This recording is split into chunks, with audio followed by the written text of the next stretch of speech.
রাধে রাধে বন্ধুরা, সবাই কেমন আছেন? মায়ের আশীর্বাদ নিয়ে আমরা তিনজনে বেরিয়ে পড়েছি মধুপুরের উদ্দেশ্যে। তো উঠেই আগে ট্রেনে প্যাটিস, চানাচুর ভাজা, তারপরে চা, এইসব টিফিন করলাম, যেহেতু সকালে কিছু খাওয়া হয়নি।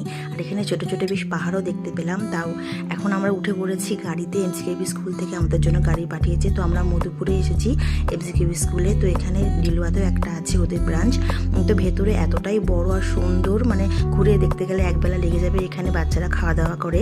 তো এখানে চলে এসেছে দুপুরের লাঞ্চ। সকালবেলা খাওয়া দাওয়া আমরা করেছি, সেটা দেখানো হয়নি। আর এটা হচ্ছে খেলার মাঠ, খুব বড়। আর এখানে এখন চলে এসেছে বিকেলের চা। তো এত ক্লান্ত, সকাল থেকে বিকেল পর্যন্ত সন্ধে হয়ে গেছে। চা সিঙ্গারা ছিল সন্ধ্যের জল খাবার। তো খাওয়া দাওয়া করে এখন দেখুন একটু ঝড় মতো উঠেছে, তারপরে নেমে গেল বৃষ্টি। তো রাত্রে খাওয়া দাওয়া করতে আমরা চলে এসেছি। এখানে তিনজনে আমরা খাচ্ছি। আর এখন এটা হচ্ছে আমাদের রুমে চলে এসেছি। তো এখন শোবো। বন্ধুরা সবাই ভালো থাকবেন। Good night.